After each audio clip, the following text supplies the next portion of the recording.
আমাদের পশ্চিম বাংলার অবস্থা কিন্তু খুব একটা ভালো না। যতদিন বাঁচতে হবে নিজেদের অধিকার নিজেদের বুঝিয়ে নিতে হবে, তাছাড়া কোনো উপায় আমাদের নেই।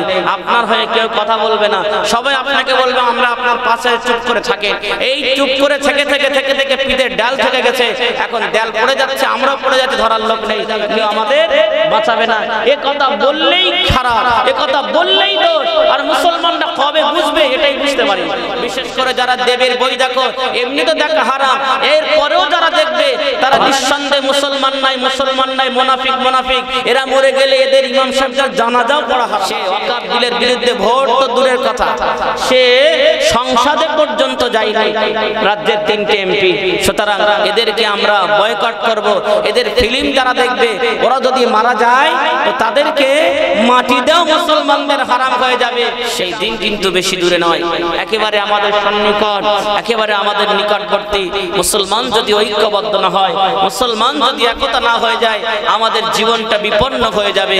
রাসূলুল্লাহর হাদিস, আজ থেকে 1400 বছর আগে আল্লাহর নবী যেটা যেটা বলে গেছেন, আজ আপনি দেখেন একের পর এক ঠিক হয়ে যাচ্ছে। আল্লাহ রাসূল বললেন গাজওয়াতুল হিন্দ নামক আগে আমাদের হিন্দুস্তানটা, এই ভারত উপমহাদেশটা 10টা ভাগে ভাগ হবে, অলরেডি 7টা ভাগ হয়ে গেছে। আপনারা কোনদিন ক্যালকুলেশন করেছেন? কথা আল্লাহ রাসূল বেশি বেশি বলেছেন, ভারতবর্ষে একদিন মুসলমানরা পুনরায় রাজত্ব করবে, বলেন না ইনশাআল্লাহ। ওয়াকফ বিলের বিরুদ্ধে প্রত্যেকটি জায়গায় মানুষ মাঠে নেমেছে না নামেনি? আপনাদের ভগবানপুর ধরো, টোটাল ভাঙড় এলাকা, টোটাল পশ্চিমবঙ্গ নয়, পুরো ভারতবর্ষ জুড়ে ওয়াকফ বিলের প্রতিবাদ মানুষ শুরু করেছে। আজ আমাদের মাথায় রাখা দরকার, কয়েকটি কথা আমি আপনাদের বলে দেই। আন্দোলন করতে হবে, সেটা গণপ্রক্রিয়ার মাধ্যম দিয়ে আন্দোলন করব। মুসলমানরা হলো শান্তিপ্রিয়, মুসলমানরা কোনোদিন দাঙ্গা হাঙ্গা কিছু চায় না। মুসলমানরা সর্বসময় শান্তির মাধ্যম দিয়ে অধিকার ছিনিয়ে নেওয়ার চেষ্টা করে। ভারতবর্ষের জমিনে যে ওয়াকফ সম্পত্তি মুসলমানের আছে, প্রত্যেকটি মুসলমান যদি 1 বছর বসে খায়, গোটা ভারতবর্ষের মুসলমান যদি 1 বছর বসে খায়, তারপরে এদের ওয়াকফ সম্পত্তি টান হবে না, টান হবে না। জোরে বলেন না সুবহানাল্লাহ। আমরা মুসলমান এটা ভাবি যে অমুক দল করে না, ও আইএসএফ করে, ওর ডাকে আমরা যাব না। আরেকজন ভাবে আমি টিএমসি করি, কেন ওখানে যাব? আমি সিপিএম করি, কেন ওখানে যাব? এ মুসলমানের দলেরা, এ মাথা মোটা মানুষেরা একটা বার ঠান্ডা মাথায় বোঝার চেষ্টা করবেন, এই ওয়াকফ সম্পত্তি কোন রাজনৈতিক ম্যাটার নয়। এই ওয়াকফ সম্পত্তিটা হলো খোদ রবেরই সম্পত্তি। আমাদের মসজিদটা কার? আল্লাহ, মাদ্রাসা রাসূলুল্লাহর, কবরস্থান আমাদের, এ কিন্তু ওয়াকফ করা আছে। আর ওয়াকফকৃত সম্পত্তি বর্তমান সরকার, বেঈমান জালেম সরকার নিয়ে নিচ্ছে। এখানে যদি মুসলমান কোন কালার দেখে, কোন রাজনৈতিক দলকে ফলো করে যে আমার নেতা আমাকে হুকুম না দিলে বিড়ি কেটে যাব না। কাঁদে মুমিন, কাঁদে মুমিনা, খালি ভুবন রহিল পড়ে, আর নবী এলো না। আসবে না নবী আর এই ভুবনে, হইবে না দেখা আর এই জীবনে। দেখা দিও নবী তুমি হাসরের দিনে, কাঁদে উম্মাহ, কাঁদে মুমিন, কাঁদে মুমিনা, খালি ভুবন রহিল পড়ে, আর নবী এলো না। আল্লাহুম্মা সাল্লি আলা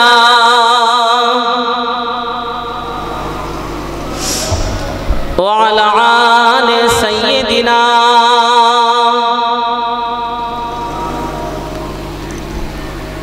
বাদশাহ সুলতান মাহমুদ গজনবী রহমাতুল্লাহ আলাইহির জামানার ছোট্ট একটা ইতিহাস বলি। আজ আমরা দরুদ পড়ার কারণে এতটাই পিছিয়ে, এতটাই আমাদের ইতস্তবোধ হয়। বাদশাহ সুলতান মাহমুদ গজনবী রহমাতুল্লাহ আলাইহির জামানায় একটা ছোট্ট বাচ্চা এতিম ছেলে, দুনিয়ার জমিনে যার মা নেই, দুনিয়ার জমিনে যার বাপ নেই, কোনো আত্মীয় নেই, থাকার জায়গা নেই, ভবে ভরা একটা সন্তান, কখনো খাওয়া পায়, কখনো খাওয়া পায় না, কখনো অনাহারে থাকে, কখনো খেতে পায়। এরকম এরকম একটা সন্তান হঠাৎ করে দুনিয়ায় ঘুরতে ঘুরতে রাতের অন্ধকারে ঘুমিয়ে পড়েছে, সারাদিন না খাওয়া অবস্থায় ক্লান্ত অবস্থায় এতিম অনাথ বাচ্চাটা ঘুমিয়ে পড়েছে। আখিরি পয়গম্বর জনাবে মুহাম্মদ রাসূলুল্লাহ সাল্লাল্লাহু আলাইহি ওয়াসাল্লাম আল্লাহর নবী ওই বাচ্চাটার স্বপ্নের ভিতরে হাজির হয়ে গেলেন। বলেন না সুবহানাল্লাহ, জোরে হবে না সুবহানাল্লাহ। আল্লাহর নবী এসে জিজ্ঞাসা করছে, বাবা ছেলে তোমার মনটা মলিন, মনটা খুব খারাপ, কি এমন হয়েছে তোমার যে এমন অবস্থায় তুমি আছো? ছোট্ট বাচ্চাটা বলেছিলেন, ইয়া রাসূলুল্লাহ, ইয়া হাবিবাল্লাহ, দুনিয়ার জমিনে আমার বাপ নেই, দুনিয়ার জমিনে আমার মা নেই, দুনিয়ার জমিনে আমার খাওয়ার মতন কোনো পয়সা নেই, দুনিয়ার জমিনে থাকারও ঠিকঠাক জায়গা নেই, আমি ভবে ঘোরা মতন ঘুরি, কখনো খাই কখনো খাই না, কখনো খাই কখনো খাই না, আমি খুব কষ্টের ভিতরে আছি। আল্লাহর নবী বললেন, তুমি একটা কাজ করো, বাদশা সুলতান মাহমুদ গজনবীর কাছে চলে যাও। রাসূলুল্লাহ আরো কয়েকটি কথা বললেন। ছোট্ট বাচ্চা সকাল হয়ে গেল, বাদশার দরবারে হাজির হয়ে গেলেন। এ জওয়ান যুবকেরা, এ ভগবানপুরের মুসলমানেরা, ঠান্ডা মাথায় বোঝার চেষ্টা করবে, আখিরি পয়গম্বর জনাবে মুহাম্মদুর রাসূলুল্লাহ সাল্লাল্লাহু আলাইহি ওয়াসাল্লাম আল্লাহর নবী বললেন, এ বাবা ছেলে, তুমি বাদশা সুলতান মাহমুদ গজনবীর কাছে চলে যাও। ছোট্ট বাচ্চাটা ফজরের আযান হয়ে গেল, নামাজ আদায় করে নিলেন। ছোট্ট বাচ্চাটা সকালবেলা গুটি গুটি পায়ে সুলতান মাহমুদ গজনবী রহমাতুল্লাহ আলাইহির দরবারে হাজির হয়ে গেলেন। ছোট্ট বাচ্চা গিয়ে দেখে বাদশার দরবারের সামনে বহু লোকজন দাঁড়িয়ে আছে, বাদশার সামনে প্রহরীও দাঁড়িয়ে আছে, বাদশার দুই পাশে দুইটা বডিগার্ড দাঁড়িয়ে আছে। ছোট্ট বাচ্চাটা অতগুলো ভিড়ের মাঝে একটু উকি ঝুঁকি মারে, একটু উকি ঝুঁকি মারে। আল্লাহর ওলি হযরতে সুলতান মাহমুদ গজনবী রহমাতুল্লাহ আলাইহি হুজুর আমার দেখতে পেলেন, ছোট্ট একটা বাচ্চা সে যেন উকি ঝুঁকি মারে। আল্লাহর ওলি হযরতে সুলতান মাহমুদ গজনবী রহমাতুল্লাহ আলাইহি ছোট্ট বাচ্চাটাকে ইশারা করে ডাক দিলেন, এ বাবা ছেলে, এমন কেন উকি ঝুঁকি মারো, এমন কেন উকি ঝুঁকি মারো? আল্লাহর ওলি হযরতে বাদশা সুলতান মাহমুদ গজনবী রহমাতুল্লাহ আলাইহি একটা প্রহরীকে পাঠিয়ে দিলেন, যাও যাও বাচ্চাটাকে ধরে আমার কাছে আনো। একজন প্রহরী গিয়ে আল্লাহর ওলির কথা মতো ছোট্ট বাচ্চাটাকে বাদশার কাছে হাজির করা হলো। ছোট্ট বাচ্চাটা যখন বাদশা সুলতান মাহমুদ গজনবীর কাছে চলে গেলেন, আল্লাহর ওলি হযরতে সুলতান মাহমুদ গজনবী রহমাতুল্লাহ আলাইহি ছোট্ট বাচ্চাটাকে জিজ্ঞাসা করলেন, ও বাবা ছেলে, তুমি এতগুলো মানুষের পিছনে এমন করে উকি ঝুঁকি কেন মারছিলে? ছোট্ট বাচ্চাটা বলেছিলেন, বাদশা জাহাপানা বেয়াদবি নেবেন না, আমি এখানে এসেছি তার কারণ হলো গত রাত্রে আখিরি পয়গম্বর জনাবে মুহাম্মদুর রাসূলুল্লাহ সাল্লাল্লাহু আলাইহি ওয়াসাল্লাম হুজুর আমাকে আপনার কাছে পাঠিয়ে দিলেন। বলেন সুবহানাল্লাহ, আর একটু জোরে বলে। বাদশা রীতিমতো অবাক হয়ে গেছে যে একটা ছোট্ট বাচ্চা তাকে কেমন করে পাঠাতে পারে। দরুদ শরীফ আল্লাহুম্মা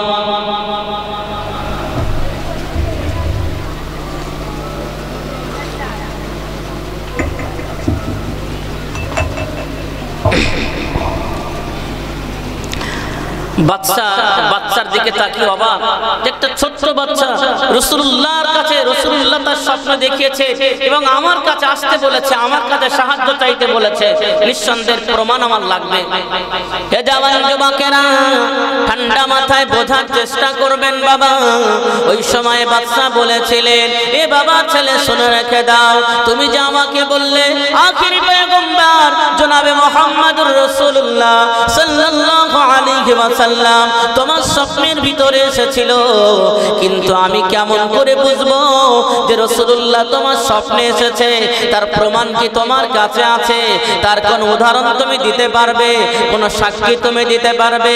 ছোট্ট বাচ্চাটা বলেছিলেন, জাহাপানা বেয়াদবি নেবেন না, বেয়াদবি নেবেন না। আল্লাহর নবী কত বলে দিয়েছেন। এ বাবা ছেলে শুনে রেখে দাও, বাচ্চা যদি তোমার কথা মেনে না নেয়, বাচ্চা যদি তোমার কথা অস্বীকার করে যে আমি রাসূলুল্লাহ তোমার স্বপ্নের ভিতরে এসেছিলাম, বাচ্চা যদি স্বীকার না করে, বাচ্চা যদি প্রমাণ না পায়, তাহলে একটা কথা বলবে, জাহাপানা রাসূলুল্লাহ আমাকে এটা বলে দিয়েছেন আপনি নাকি প্রতিনিয়ত এশার নামাজের পরে রাসূলুল্লাহর শানে হাদিয়া পাঠাতেন। রাসূলুল্লাহ আমাকে স্পষ্ট ভাষায় জানিয়ে গেছেন। এ বাবা ছেলে শুনে রেখে দাও, বাচ্চা যখন তোমাকে বিশ্বাস না করবে, সুলতান মাহমুদ গজনবী রহমাতুল্লাহ আলাইহি তোমাকে যখন বিশ্বাস না করবে, তুমি একটা কথা বলবে, জাহাপানা বেয়াদবি নেবেন না, আপনি প্রতিনিয়ত রাসূলুল্লাহর শানে যে হাদিয়া পাঠাতেন আজ এক সপ্তাহ হয়ে গেল, না না না আপনি রাসূলুল্লাহর শানে কোনো হাদিয়া পাঠাচ্ছেন না। এতটুকু বললে বাদশা তোমাকে নিঃসন্দেহে সম্মান করবে, তোমাকে আদর করবে, তোমাকে দেখে বাদশার রীতিমতো অবাক হয়ে যাবে। বলেন সুবহানাল্লাহ, আর একটু জোরে বলে। বাদশা বলছে এই কথা আমি যে রাসূলের শানে হাদিয়া পাঠাই, আমার কোন মানুষ, কোন প্রহরী, আমার কোন কর্মচারী কেউ জানে না, এমনকি আমার বিবি, আমার অর্ধাঙ্গিনী, আমার জীবন সঙ্গী, তাকে আমি শেয়ার করিনি। নিঃসন্দেহে রাসূলুল্লাহ তুমি স্বপ্ন দেখেছো। ছোট্ট বাচ্চা বলেছিলেন, জাহাপানা বিয়াদবি নেবেন না, আপনি যে স্বপ্ন, আপনি যে হাদিয়া পাঠাতেন, আমার জানতে বড় মন চেয়েছে, আমার জানতে বড় ইচ্ছা হয়েছে, আপনি রাসূলের শানে কি হাদিয়া পাঠাতেন এটা একটু আমাকে বলুন, এটা একটু আমাকে শুনিয়ে দেন, আমি সেই হাদিয়াটা একটু শুনতে চাই। আল্লাহর ওলি হযরত সুলতান মাহমুদ গজনবী রহমাতুল্লাহ আলাইহি বলেছিলেন, বাবা ছেলে আজকের তো আমাকে বলতে তুমি বাধ্য করে দিয়েছো, না না এতদিন পর্যন্ত আমি সুলতান মাহমুদ গজনবী আমি কোনোদিন কাউকে শেয়ার করি না, আমি হাদিয়াটা কি পাঠাতাম, কিন্তু আজকে আমাকে বলতেই হবে, যেহেতু রাসূলুল্লাহ তোমাকে কথা বলে পাঠিয়েছে। আমার বিবিকে কোনোদিন শেয়ার করিনি, পৃথিবীর কোন মানুষকে কোনোদিন শেয়ার করিনি, আল্লাহর রাসূলের শান, আল্লাহর রাসূল আল্লাহর নবীর শানে যে হাদিয়াটা পাঠাতাম আমি কোনোদিন কাউকে শেয়ার করি নাই। বাদশা সুলতান মাহমুদ গজনবী রহমাতুল্লাহ আলাইহি বলেছিলেন, ও বাবা ছেলে শুনে রেখে দাও, বাবা জেনে রেখে দাও, আমি বাদশা প্রতিনিয়ত এশার নামাজের পরে রাসূলুল্লাহর শানে 5000 বার দরুদ শরীফ পড়ে আমি রাসূলুল্লাহকে হাদিয়া পাঠিয়ে দিতাম। বলেন সুবহানাল্লাহ, আর একটু জোরে বলেন। কিন্তু আজ এক সপ্তাহ হয়ে গেল, আমি আমার কাজের কারণে, একটু ব্যস্ততার কারণে আমি এক সপ্তাহ রাসূলুল্লাহর শানে কোনো হাদিয়া পাঠাতে পারি নাই। সেই জন্য রাসূলুল্লাহ তোমাকে দিয়ে আমাকে সাবধান করে দিল। বলেন সুবহানাল্লাহ। কোন মুসলমান যদি, কোন ইমানদার যদি মন থেকে 5 ওয়াক্ত নামাজ আদায় করে আর হারাম যদি না খায়, হালাল খায়, সে যদি প্রতিনিয়ত রাসূলুল্লাহর শানে নিয়মিত করে মনে করুন 10 বার বা 20 বার দরুদ শরীফ পড়ে, প্রতিনিয়ত যদি সে পড়ে, একটা মাস 2 মাস সে পড়তে রইল, আল্লাহর জন্য, রাসূলুল্লাহর জন্য খালিস নিয়তে আপনি একটা দিন ছেড়ে দেবেন, সেই দিনেই রাসূলুল্লাহ আপনার স্বপ্নে হাজির হয়ে যাবে। বলেন না সুবহানাল্লাহ, জোরে হবে না সুবহানাল্লাহ, নারে তাকবীর। যদি মন থেকে রাসূলের শানে দরুদ পড়েন, আপনি পরীক্ষা করেন, হালাল খান আর 5 ওয়াক্ত নামাজ সঠিকভাবে আদায় করেন, দেখবেন আপনি রাসূলের শানে দরুদ পড়বেন। যেদিনই আপনি দরুদ পড়া বন্ধ করবেন, সেদিনই আল্লাহর নবী আপনার সামনে হাজির হয়ে যাবে। বলেন না সুবহানাল্লাহ। বাদশা ছোট্ট বাচ্চাটাকে রাসূলুল্লাহ বলে দিলেন, তুমি বাদশার দরবারে যাও, বাদশা তোমার দায়িত্ব নেবে। বাদশা রীতিমতো অবাক, একটা ছোট্ট বাচ্চাকে, সেদিন থেকে বাদশা ওই বাচ্চার দায়িত্ব নিলেন নিজের ছেলের মতন করে। রাসূলের শানে দরুদ পড়ার যে ফজিলত, আজ আমরা দরুদ পড়তে বলে ইতস্ত বোধ করি, কিন্তু বোধ হয় গলা ফাটাতে পারি না, চিল্লাতে পারি না, অন্য অন্য কাজে চিল্লাতে পারি। রাসূলের শানে আপনি সত্যিকারের কথা মন থেকে বলেন, আজ মাহফিল হচ্ছে বলে দরুদ পড়ছি, এমনি সময় সারাদিন অন্য কাজে ব্যস্ত, একটা সেকেন্ডের জন্য দরুদ পড়ার কথা মনে থাকে? মাঝে মাঝে থাকে না, থাকে না, এটা আপনারা অস্বীকার করতে পারবেন না, থাকে না। অথচ সব জিনিস আপনার মনে থাকে, রাসূলের শানে দরুদ পড়তে ভুলে যায়। অথচ আল্লাহ রাব্বুল আলামিন বলেন তোমরা দোয়ার পূর্বে রাসূলের শানে যদি দরুদ পড়ো নিঃসন্দেহে সেই কথাটা সেই দোয়াটা আমি আল্লাহ তাড়াতাড়ি কবুল করি, কারণ সে আমার হাবিবের শানে দরুদ পড়েছে। তাই জোরে বলেন না সুবহানাল্লাহ, জোরে হবে না সুবহানাল্লাহ। রাসূলুল্লাহ সারা জীবনটা সারা জিন্দেগিটা উম্মত কেমন করে জান্নাতে যাবে, উম্মত কেমন করে নাজাত পাবে, উম্মত কেমন করে সঠিক দিশা পাবে, এই কথা রাসূলুল্লাহ ভেবেছেন। আজ আমরা রাসূলুল্লাহর কথা ভাবি না। মসজিদে আযান হাঁকে হাইয়া আলাস সালাহ, বান্দা নামাজে এসো হাইয়া আলাল ফালাহ, এর ভিতরে কামিয়াব আছে। এই যে নামাজটা আদায় করে যায়, আল্লাহ কি খত কোরআনে নামাজের সমস্ত কিছু ডিটেইলস বলে দিয়েছে? বলে দেয়নি। আল্লাহ শুধু বলেছেন আকিমুস সালাহ, বান্দা নামাজ কায়েম করো। কিভাবে কায়েম করব? সাহাবায়ে কেরাম রাসূলুল্লাহকে বললেন ইয়া রাসূলুল্লাহ আমরা কিভাবে নামাজ পড়তে পারি?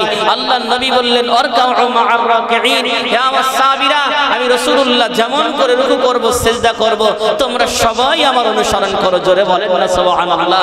নামাজটা আল্লাহ রাব্বুল আলামিন পাঠালেন আর প্র্যাকটিক্যালে রাহমাতাল লিল আলামিন রাসূলুল্লাহ শিখিয়ে দিলেন। জোরে বলেন না সুবহানাল্লাহ। নামাজে মজা লাগে না, নামাজে আসতে মন চায় না, তার মানে নামাজে গেলে যে কামিয়াবটা পাবো সেটা আজ বোঝার চেষ্টা করি না, যার কারণে নামাজের মজা পাই না। হাইয়া আলাস সালাহ, আল্লাহ যে বললেন বান্দা নামাজে এসো হাইয়া আলাল ফালাহ, এর ভিতরে কামিয়াব আছেন। আসলে নামাজের কামিয়াবটা কোথায় আজও কি বোঝার চেষ্টা করেছে? ইমাম সাহেবরা বা হুজুররা মিলাদ করেন হাইয়া আলাস সালাহ, বান্দা নামাজে এসো হাইয়া আলাল ফালাহ, এর ভিতরে কামিয়াব আছে। কোনদিনও কোন শ্রোতা কোন মুসল্লি জিজ্ঞাসা করেনি হুজুর কামিয়াবটা একটু বুঝিয়ে দেন, তাহলে নামাজের ভিতরে আকর্ষণ বেড়ে যাবে, নামাজ পড়তে মজা লাগবে। এখানে একটা কথা আমি এখানে স্টপ রাখছি, এটা মনে রাখবেন। একটা কথা আমার মনে পড়ে যায়, হযরত আশরাফ আলী থানভী রাহমাতুল্লাহ আলাইহির কাছে একটা যুবক এসেছে। একটা যুবক এসে বলছে হুজুর নামাজ যে পড়ছি কবুল হচ্ছে কিনা কিভাবে বুঝবো? রোজা যে রেখেছি কবুল হয়েছে কিনা কিভাবে বুঝবো? হযরত আশরাফ আলী থানভী রাহমাতুল্লাহ আলাইহি জানার কিতাব না পড়লে আলেম সমাজ আলেমই হতে পারবে না, আলেম সমাজরা আলেমই হতে পারবে না। হযরত আশরাফ আলী থানভী রাহমাতুল্লাহ আলাইহির কাছে যুবকটা গিয়ে বলছে আমি নামাজ পড়ছি কিভাবে বুঝবো আমার নামাজ কবুল হয়েছে? কত সুন্দর করে বুঝিয়ে দিলেন। হযরত আশরাফ আলী থানভী রাহমাতুল্লাহ আলাইহি বলছেন বাবা যুবক তুমি কি সকালবেলা খাওয়া দাওয়া করেছো? যুবকটা বলছেন হযরত সকালবেলা খেয়েছি, তবে মাত্রা একটু বেশি খেয়েছি, অত্যন্ত খেয়েছি, লিমিট ক্রস করেছি, পেট পুরো ভরে গেছে। আল্লাহর ওলি আবারও বললেন, হযরত আশরাফ আলী থানভী রাহমাতুল্লাহ আলাইহি আবারও বললেন তুমি কি দুপুরবেলা খেয়েছিলে? বলে জি হুজুর দুপুরবেলা খেয়েছি, আবারও ভরপুর খেয়েছি। রাতের বেলা খেয়েছিলে? বলে জি হুজুর আবারও খেয়েছি। হযরত আশরাফ আলী থানভী রাহমাতুল্লাহ আলাইহি বলেন এ যুবক শুনে রেখে দাও, এ যুবক জেনে রেখে দাও, তুমি তো সকালবেলা ভরপেট খেয়ে নিয়েছো, তাহলে তোমার তো দুপুরবেলা খাওয়ার প্রয়োজন নেই, আছে কিনা? খাওয়ার প্রয়োজন নাই, তুমি কেন দুপুরবেলা আবার খেলে? যুবকটা বলেছিলেন হযরত বিয়াদবি নেবেন না, আমাকে মাফ করুন, আমি সকালবেলা ভরপেট খেয়ে নিয়েছি, কিন্তু দুপুর হতে না হতে আমার পুনরায় ক্ষুধা লেগে গেছে, সেগুলো হজম হয়ে গেছে, যার কারণে আমি দুপুরবেলা খেতে বাধ্য হয়েছিলাম। আল্লাহর ওলি হযরত আশরাফ আলী থানভী রাহমাতুল্লাহ আলাইহি বলেন এ যুবক দুপুরবেলা তোমার সকাল থেকে দুপুর পর্যন্ত হজম হয়ে যাওয়ার কারণে তুমি পুনরায় আবার খেয়ে নিলে, দুপুরবেলা তো ভরপেট খেয়ে নিয়েছো, তুমি কি আবার রাতের বেলা খাওয়া দাওয়া করেছো? ওই সময় যুবকটা বলেছিলেন হযরত আমার দুপুরবেলা খাওয়ার পরে রাত হতে না হতে পুনরায় আমার ক্ষুধা লেগেছে, দুপুরবেলা মানুষ ভরপেট খেলে যদি হজম না হয় সে কি রাতের বেলা খেতে পারবে? খেতে পারবেন? দুপুরবেলা বিয়ে বাড়ি গিয়েছেন, অনেক রকম ভ্যারাইটি ছিল, খাবার পরে আপনার পেট বদ হজম হয়েছে, হজম হয়নি, রাতের বেলা আপনার সামনে যদি ফের বিরিয়ানি আসে, ফের যদি কালিয়া কোফতা আসে, খেতে পারবেন? আপনার অবহেলা হয়ে যাবে, দেখলে রাগ হবে না, একটু ঠান্ডা পানি হলে ভালো লাগবে, একটু ঠান্ডা মানে কোনো ঠান্ডা জাতীয় জিনিস হলে ভালো লাগবে, আর খেতে ভালো লাগে না। আল্লাহর ওলি হযরত আশরাফ আলী থানভী রাহমাতুল্লাহ আলাইহি বলেন তুমি দুপুরবেলা ভরপুর খেয়েছো, আবার রাতের বেলাও খেয়েছো, তার মানে তোমার সারাদিনে তুমি হজম হয়ে গেছে বলে পুনরায় তুমি খেতে পেরেছো। এ যুবক শুনে রেখে দাও, এ যুবক জেনে রেখে দাও, তুমি জোহরের নামাজটা যখন পড়ে নিবে, জোহরের নামাজ যখন তুমি আদায় করেছো, এ যুবক তোমার যখন আসরের আজান হবে, মসজিদে যখন আসরের আজান দেবে, হাইয়া আলাস সালাহ, বান্দা নামাজে এসো, হাইয়া আলাল ফালাহ, এর ভিতরে কামিয়াব আছে। এ যুবক তোমার যখন আসরের নামাজে যেতে মন চাইবে, যুবক তুমি তো জোহরের নামাজটা পড়েছিলে, আবার আসরের আজান হলো, তুমি ঘরে ঘুমিয়েছিলে অথবা বাজারে কিংবা মাঠে ছিলে, তোমার কানে আজানের আওয়াজ চলে আসার পরে তোমার অন্তরে অন্তরে ঘা লেগে গেছে, না আসরের আজান হয়ে গেছে, আমার আর কাজ করা চলবে না, দোকানে বা বাজারে ঘোরা চলবে না, বা বিছানায় ঘুমিয়ে থাকা চলবে না, কারণ কাজ বা ঘুমিয়ে থাকার থেকে নামাজে যাওয়া উত্তম। এ বান্দা, এ যুবক তোমার মনে মনে যদি হয় না আর বসে থাকবো না, তুমি নামাজে চলে যাচ্ছ, এ যুবকের মানে হলো আমার আল্লাহ তোমার জোহরের নামাজটা কবুল করেছে বলে পুনরায় আল্লাহ আসরের আজান শুনিয়ে তোমার ভিতরে নামাজে যাওয়ার জন্য উদ্বুদ্ধ করে দিলেন। বলেন সুবহানাল্লাহ। আর একটু জোরে বলে। যুবক তুমি আসরের নামাজ পড়েছো, আবার মাগরিবে তুমি বাজারে বেড়াতে গিয়েছো বা কোথায় আত্মীয় স্বজনের বাড়ি গিয়েছো, সেখানে মাগরিবের আজান হাঁকার পরে তোমার মনটা চেয়েছে না আর বসে থাকা চলবে না, আজান হেঁকেছে মসজিদে যেতে হবে। এ যুবক তুমি পুনরায় মসজিদে যাওয়া মানে তোমার পিছনের নামাজটা আল্লাহ কবুল করেছে বলে পুনরায় তুমি মসজিদে আবার যেতে পারছো। জোরে বলেন না সুবহানাল্লাহ। জোরে হবে না সুবহানাল্লাহ? নারে তাকবীর। হযরত আশরাফ আলী থানভী রাহমাতুল্লাহ আলাইহি কত সুন্দর করে বুঝিয়ে দিলেন। আজ আমরা এশার নামাজ পড়েছি, ঘুমিয়ে পড়ব, ফজরের নামাজ যদি পড়তে পারি এটা তো সৌভাগ্য। আল্লাহ রাসূলের সাহাবীরা বলা করছেন, সাহাবী کرامরা বলছেন, আমাদের মনে মনে হয় রাসূলুল্লাহ তো বলে দিয়েছে যারা এশার ফজরের নামাজ আসতে পারে না হয় এরা রোগী আর নয় মুনাফিক।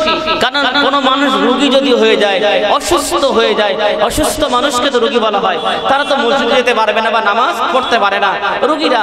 সুতরাং যারা এশার ফজরের জামাতে আসতে পারে না বা নামাজ পড়ে না, আমাদের মনে হয় তারা হয় রোগী আর নয় মুনাফিক। সুতরাং আমরা এ থেকে বেঁচে থাকবো, বলেন না ইনশাআল্লাহ? কষ্ট হচ্ছে, এটা হক কথা, রাসূলুল্লাহর হাদিস।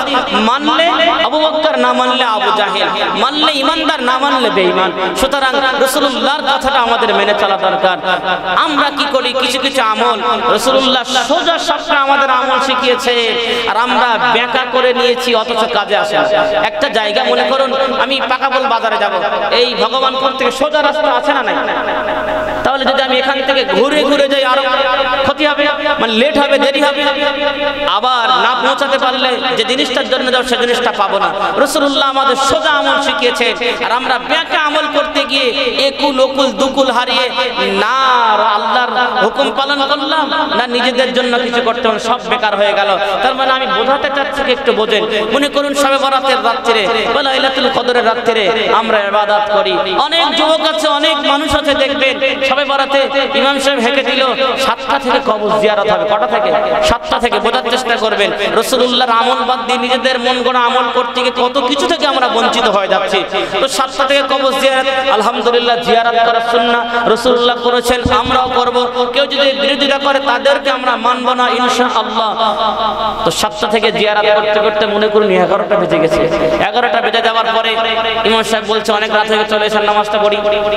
এইবার জিয়ারত করতে করতে 11টা বেজে গেছে, কেউ কেউ বাড়ি চলে গেছে, কেউ কেউ কষ্ট হচ্ছে বলে মনের মাথায় বসে রয়েছে, এশার নামাজে আসেনি। তাহলে এই এশার নামাজটা কি ছিল? ফরজ। জিয়ারতটা কি ছিল? সুন্নাহ। তাহলে আমি ফরজ ছেড়ে দিয়েছি।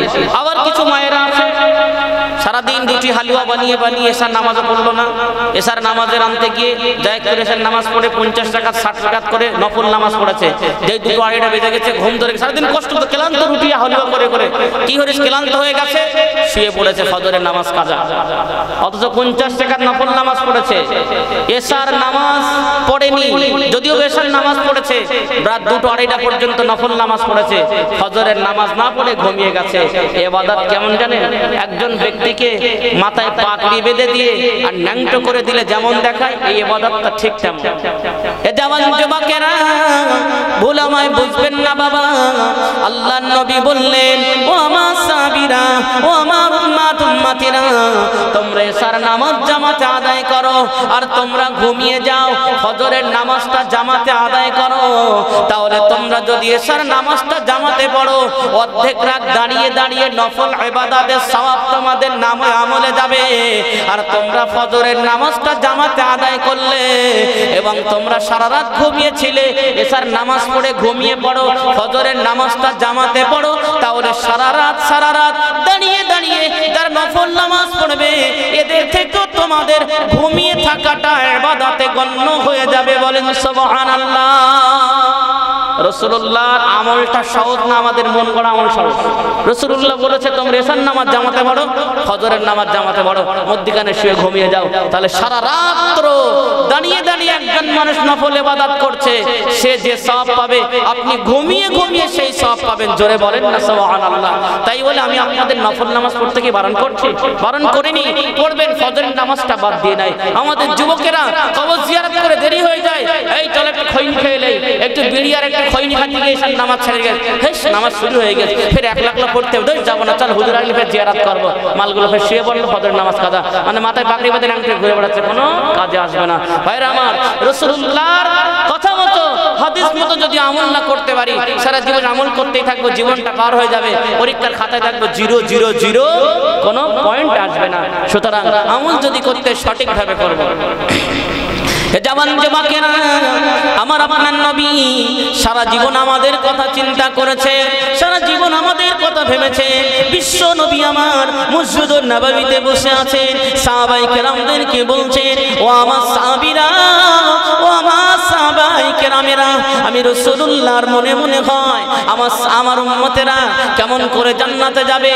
তারা কেমন করে জাহান্নাম থেকে বাঁচবে রাসূলুল্লাহ চিন্তা করছেন না সাহাবীদের মাঝে শেয়ার করছেন ইতিমধ্যে ঘর থেকে আম্মা জান আল্লাহর রাসূলের দাসীকে রাসূলুল্লাহর কাছে পাঠিয়ে দিলেন আল্লাহর রাসূল আমাদের জন্য নিজের ঘরের কথা মাঝে মাঝে মনে করতেন না বাচ্চার কথা মনে করতেন না নিজের আত্মীয় স্বজনের কথা মনে করতেন না আমাদের মতো গুনাহগার নেমখারাপ উম্মতের কথা চিন্তা করতে করতে রাসূলুল্লাহর গোটা জিন্দেগিটাই কাটিয়ে দিলেন বলেন সুবহানাল্লাহ আজ রাসূলুল্লাহ আমাদের কথা চিন্তা করে কিয়ামত হয়ে যাবে সমস্ত মানুষ কবরে থাকবে সর্বপ্রথম আল্লাহ রাব্বুল আলামিন হযরত জিবরিল আমিন আলাইহিস সালাম হযরত মিকাইল আলাইহিস সালাম হযরত ইসরাফিল আলাইহিস সালাম হযরত আজরাইল আলাইহিস সালাম চারজন ফেরেশতাকে রাসূলুল্লাহর কবর মোবারকের কাছে পাঠাবেন রওজা মোবারকের কাছে পাঠাবেন আল্লাহর নবীকে গিয়ে সালাম দেবেন আসসালাতু আসসালামু আলাইকা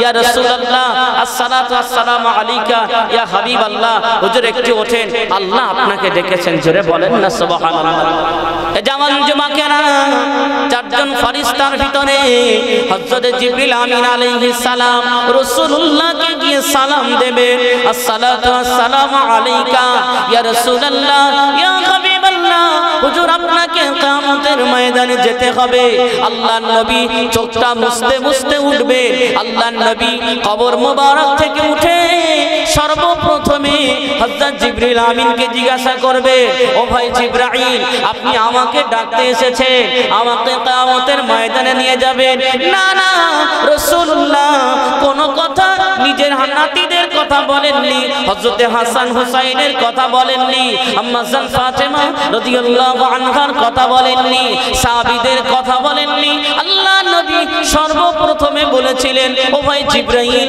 এখন আমার উম্মতেরা কোথায় আছে তাদের অবস্থা কি একটা বার আমি রাসূলুল্লাহকে জানিয়ে দাও ওই সময় হযরত জিবরাইল আমিন বলেছিলেন ইয়া রাসূলুল্লাহ হে ইয়া হাবিবাল্লাহ এখন আপনার উম্মতেরা সবাই যে যার নিজের নিজের কবরের ভিতরে আছে তাদেরকে এখনো ডাকা হয়নি না না এখনো সিংহায় ফুৎকার দেওয়া হয়নি তারা সবাই নিজের নিজের কবরে আছে আমার আল্লাহ সর্বপ্রথমে আপনাকে কিয়ামতের ময়দানে নিয়ে যাবেন তারপর আপনার উম্মতকে ডাক দিবেন ইয়া রাসূলুল্লাহ ইয়া হাবিবাল্লাহ সর্বপ্রথম আপনাকে নিয়ে যাওয়া হবে আল্লাহ রাসূলকে কিয়ামতের ময়দানে নিয়ে যাওয়া হলো সমস্ত উম্মতদেরকে কবর থেকে তোলা হবে অন্যান্য নবীদেরকে তোলা হবে অন্যান্য নবীদের উম্মতদেরকে তোলা হবে সবাই কিয়ামতের ময়দানে উঠবে আল্লাহর নবী সকলের আওয়াজের ভিতরে কিয়ামতের ময়দানে সমস্ত মানুষেরা